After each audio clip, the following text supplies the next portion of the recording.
Hi అండి, అందరికీ నమస్తే. ఈ వీడియోలో వచ్చేసి ఇంటర్మీడియట్కి సంబంధించి ఒక పెద్ద అప్డేట్ అయితే చూడబోతున్నాం.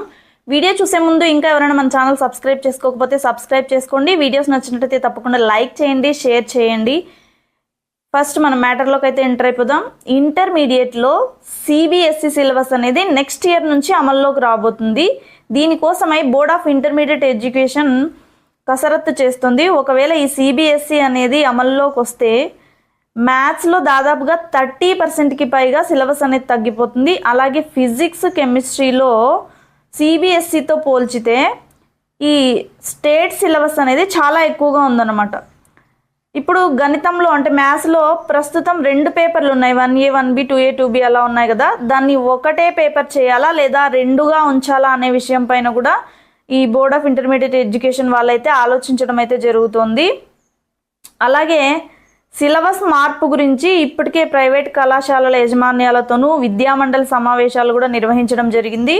మరోవైపు ప్రభుత్వ జూనియర్ కళాశాలలో చదివే విద్యార్థులకు కూడా వచ్చే ఏడాది నుంచి జేఈఈ మెయిన్స్ అడ్వాన్స్డ్ అలాగే నీట్ కోచింగ్ కూడా ఇప్పించాలని ఇంటర్మీడియట్ విద్యాశాఖ యోచిస్తున్నట్టు తెలుస్తుంది.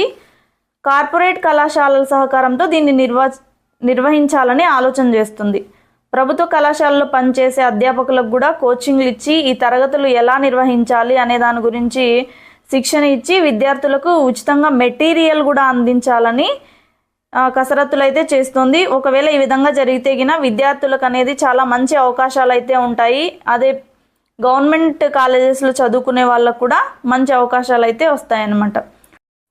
అదేవిధంగా గవర్నమెంట్ కాలేజెస్కి సంబంధించి క్వార్టర్లీ ఎగ్జామ్కి సంబంధించి ఒక మెయిన్ అప్డేట్ అయితే రావడం జరిగింది. అదేమిటంటే ప్రభుత్వ మరియు ఎయిడెడ్ జూనియర్ కళాశాలలకు విద్యార్థులకు ఉమ్మడి త్రైమాసిక పరీక్షలు నిర్వహించేందుకు బోర్డు సవరించిన షెడ్యూల్ని అయితే విడుదల చేసింది. ప్రైవేట్ సంస్థలు మినహా అన్ని యాజమాన్యాలు ఇదే షెడ్యూల్ అయితే ఫాలో అవ్వాల్సి ఉంటుంది.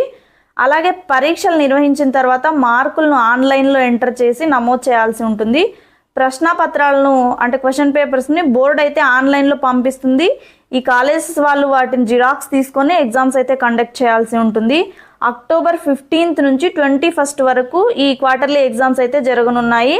అలాగే ప్రభుత్వ జూనియర్ కళాశాలల్లో బోధన మరియు అభ్యసన సామర్థ్యాలను బలోపేతం చేసేందుకే అకాడమిక్ మార్గదర్శక పర్యవేక్షణ విభాగాలు ఈ ఏర్పాటుకు ఇంటర్మీడియట్ విద్యాశాఖ ఉత్తర్వులు అయితే జారీ చేయడం జరిగింది. సో ఇప్పటి నుంచి అన్ని కాలేజెస్ ఒకే విధమైన పేపర్స్ని వాళ్ళ సొంతంగా కాకుండా అమలు చేయాల్సి ఉంటుంది. Thank you so much for watching 3lokia6600. Please do watch and subscribe for more updates.